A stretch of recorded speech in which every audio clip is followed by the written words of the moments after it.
సమస్యకు పరిష్కారం చూపించాలి అని అంటే మా పాలసీలో పారదర్శకత ఉండాలి. ప్రభుత్వం పెట్టుబడిదారులకు ప్రోత్సాహం కల్పించాలని స్పష్టంగా మా ప్రభుత్వం విశ్వసిస్తుంది. అందుకే ప్రభుత్వం మారిన విధానాలలో మార్పు లేదు. ఇంకా వేగంగా, ఇంకా పారదర్శకంగా, ఇంకా పట్టుదలతో మా ప్రభుత్వం ఈ తెలంగాణ రాష్ట్రాన్ని ముందుకు తీసుకెళ్లాలనుకుంటుంది. ఈ దేశానికి, ఈ రాష్ట్రానికి పెట్టుబడులను రప్పించి చాలా మంది మిత్రులు ఆంధ్రప్రదేశ్లో ప్రభుత్వం మారంగానే తెలంగాణకు ఆంధ్రప్రదేశ్కు పోటీ ఉంటుంది, తెలంగాణ నుంచి ఆంధ్రప్రదేశ్కు పెట్టుబడులు తరలిపోతాయేమో అని ఒక చర్చ.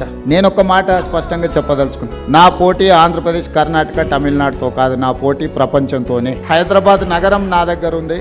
దేశంలోనే అత్యధికంగా ఉద్యోగ ఉపాధి అవకాశాలు కల్పించే కాగ్నిజెంట్ నా దగ్గర ఉంది. ఈ ప్రాంతం పక్క రాష్ట్రాలతో పోటీ పడే ఆలోచన నుంచి ప్రపంచంతో పోటీ పడడానికి ఎప్పుడో మా ఆలోచనను మేము